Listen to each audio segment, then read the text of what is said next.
जिसको ब्राह्मणों ने या ऋषियों ने श्राप दे दिया, जा अजगर बन जा, हाथी की तरह तेरी बुद्धि है, हाथी बन जा। हार गए ना, फिर महाराज अपराध हो गया, तो जा तेरा उद्धार भगवान करेंगे। तभी जाकर के, ऐसे ही जब तक हमें जीवन में कोई श्राप नहीं मिला ना, तब तक हम इस माया से निकलने वाले नहीं हैं। क्यों? क्योंकि तक्षकादात्मनो मृत्युम द्विजपुत्रोपसर्जितम प्रपश्यत्य उपसृत्य मुक्त संग पदम हरि, मुक्त संग पदम हरि। अब क्या बोलते हैं आध्यात्म जगत में, मोक्ष की धारणा क्या है, मुक्ति का मार्ग क्या है? बोले मुक्त संगम। संगति का परित्याग जब हो जाए, जब बहुत कथा आपने श्रवण कर ली, उसका मंथन कर लिया, उसका चिंतन कर लिया, और आत्मा रामश्च मुनि हो, अपने आत्मा में, अपने अंतरात्मा से आपने राम को प्रकट कर दिया अपने अंदर, तो फिर क्या बोले, सत्संग की आवश्यकता नहीं पड़ेगी, सत्संग की आवश्यकता नहीं पड़ेगी। फिर क्या बोले, मुक्त संग, उस संग से मुक्त हो जाओ। किस प्रकार से? विरक्त। मुनिर एकांत जीवन, एकांत में जाकर के उसी का चिंतन, उसी का मंथन, उसी का मनन, उसी का, जितना आप चिंतन करोगे, जितना आप मंथन करोगे, उतने बहुमूल्य होते जाओगे भगवान की नजरों में।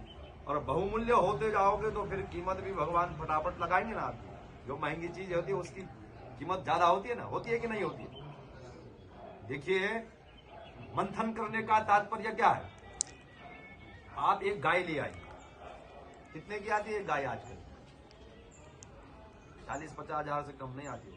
हमारे उधर तो बद्री गाय होती है, जो सर्वश्रेष्ठ प्रजाति है गायों की, वो तो 10-12 हजार में भी मिल जाती है, क्योंकि उधर उन्हीं के अनुकूल वातावरण है ना, मौसम है, वो झेल पाते हैं।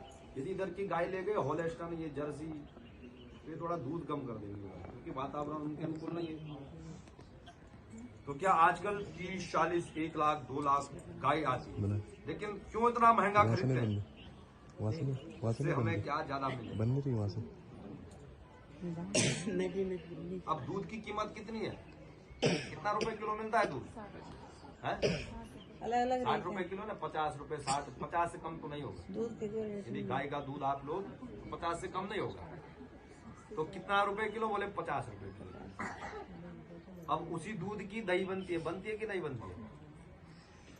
अब दही की कीमत थोड़ी और बढ़ गई कि नहीं बढ़ गई? कितने की मिलेगी दही? 100 रुपए की। 100 रुपए किलो आपको दही मिलेगी, 40 रुपए और बढ़ गया, 50 रुपए।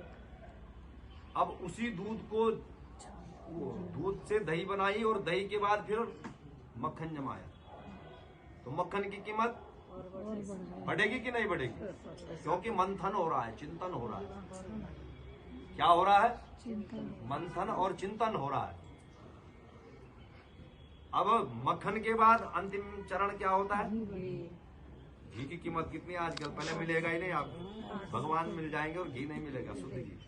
आप विश्वास कीजिए, बद्री गाय जो हमारे यहाँ सबसे शुद्ध जाति है गौ की, उसका घी 900 रुपए किलो आपको मिलेगा, वो भी बड़ी मुश्किल से। जब आप दे लो, क्योंकि वो बड़ा औषधि का काम करता है। कितने की आई घी? 900 रुपए की। अब बताओ, 50 रुपए के दूध से 200 रुपए की कीमत, तो कौन ज्यादा मूल्यवान है? मूल्यवान कौन है? घी की दूध? तो ये घी दूध के चक्कर में मत पड़ो। इतना मंथन करो, इतना मंथन करो कि उस गौ पर, वो गौ है भगवान के स्वरूप, हमें घी और दूध नहीं चाहिए। इतना मंथन कर लीजिए, इतना चिंतन कर लीजिए। हमें क्या चाहिए? बोले गौ, और गौ से गोपाल होते हैं। क्या होते हैं? गोपाल। भगवान श्री कृष्ण ने क्या चराई है? गाय चराई कि नहीं? हमारे पूज्य